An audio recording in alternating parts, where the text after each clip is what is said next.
Okay.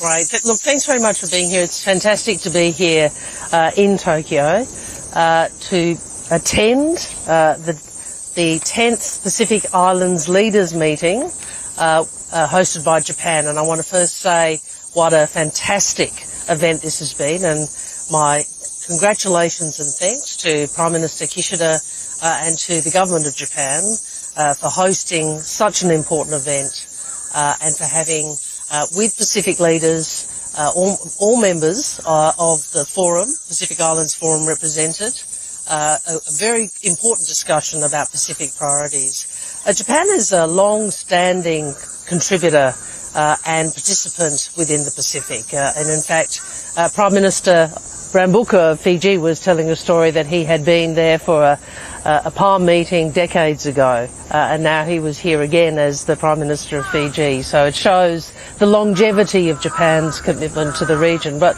what is as important as the longevity is the respectful way in which Prime Minister Kishida and the government, the Japanese government, is engaging with the Pacific, and the central way in which it is engaging is to respect Pacific priorities, to focus on the blueprint, the 2050 strategy for the Pacific, to focus on the ways in which the Pacific has asked partners to engage with the Pacific, the respect for Pacific architecture. And one of the things I said in my interventions was that, in fact, Japan's engagement with the region is a model for how external dialogue partners should engage with the region.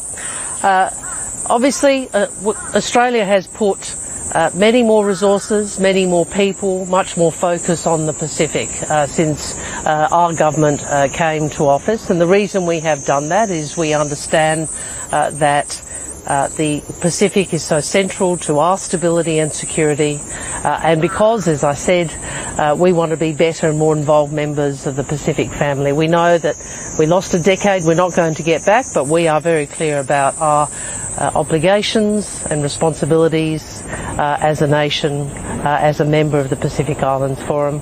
So it was a really good opportunity to engage with my counterparts and leaders today. I'm happy to take questions. Just on a Pacific Islands Forum perspective, we spoke to Mark Brown from Cook Islands, and he just said that DIF wants to make a high-level delegation to New Caledonia over coming weeks over concerns about the independence referendum. Is this something you want to take part in, that you want to go to New Caledonia in coming weeks as part of a DIF delegation?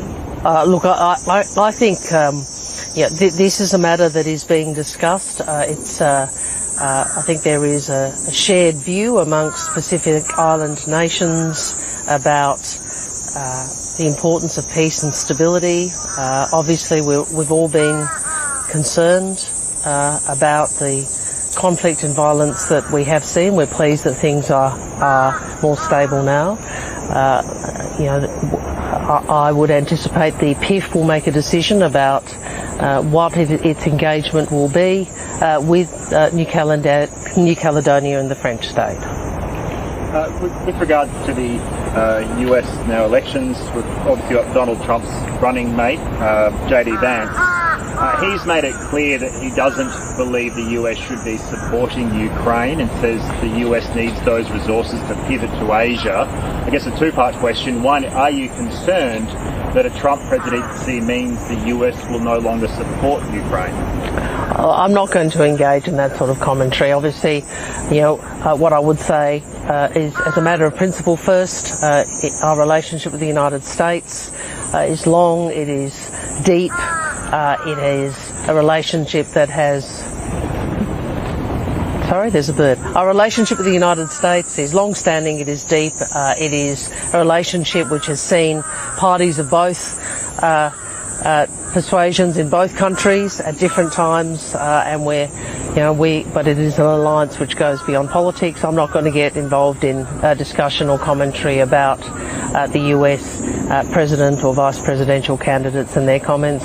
As a matter of principle, the reason we have been supportive of Ukraine's fight is because we believe, as a country that does rely on the rule of law, the international rule of law, that it is important that all countries of the world do stand against Russia's illegal and immoral invasion of Ukraine. It is an abrogation of the UN Charter. So that principal basis for Australia's view on Ukraine is one I've said publicly many times.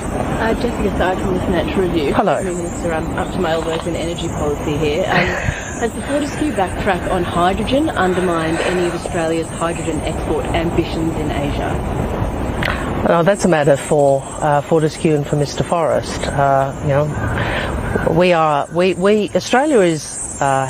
Australia's relationship with Japan and our relationship with North Asia has, in great part, been benefited by our position as an energy supplier.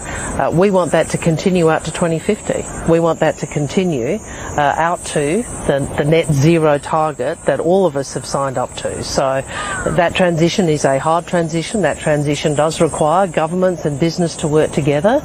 It is an enormous economic shift, but it's one we all have to engage in, and we want to be part of that. We want to work with the government of Japan and others in Japanese industry and other partners around the world to enable that transition. Will the government consider dropping its exclusive support for green hydrogen given the high cost of producing it?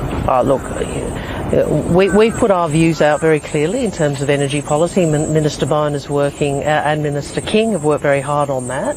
But I again make this point. The countries of the world have in large part signed up to 2050. And the 2050 strategy requires that transition, that economic transition, that energy transition, which I'm sure you're very well aware of. So we have to work at it.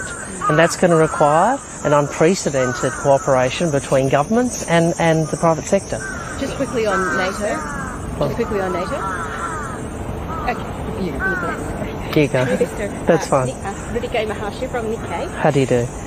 Good, thank you. On media partnership in the Pacific. Yes. Last week. What is your assessment on the challenges the media faces in the Pacific, and how do you envisage the flexible will help overcome them? And did you raise this topic during the conference?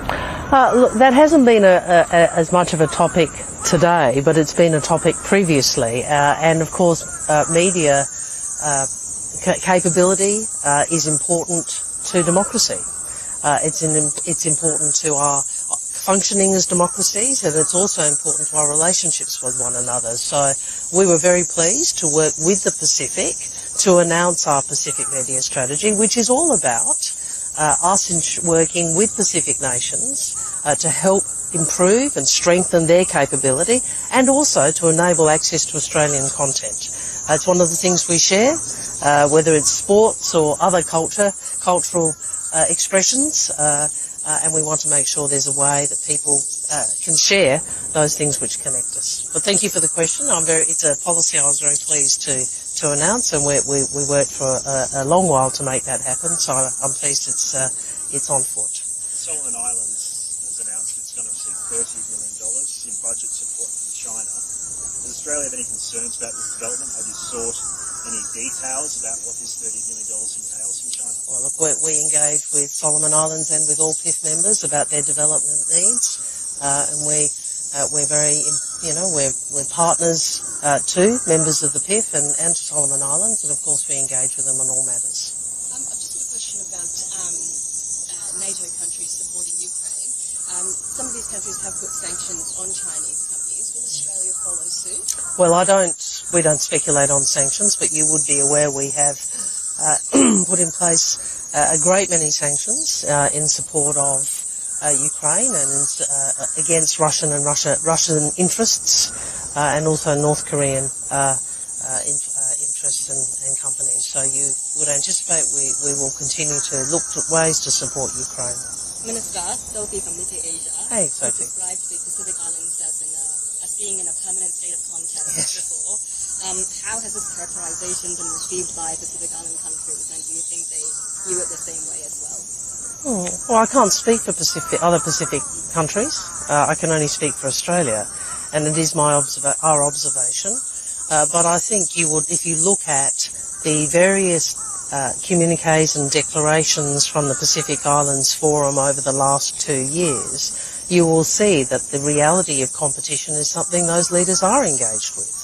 They are leaders from small countries who see the competition in their region and are looking at how they navigate it. And one of the things that was so important about this meeting is it respects the regional architecture of the Pacific Islands Forum, and that regionalism is central to navigating challenges like the competition to which you refer. Anything more? Thanks very much, everybody. Thank you.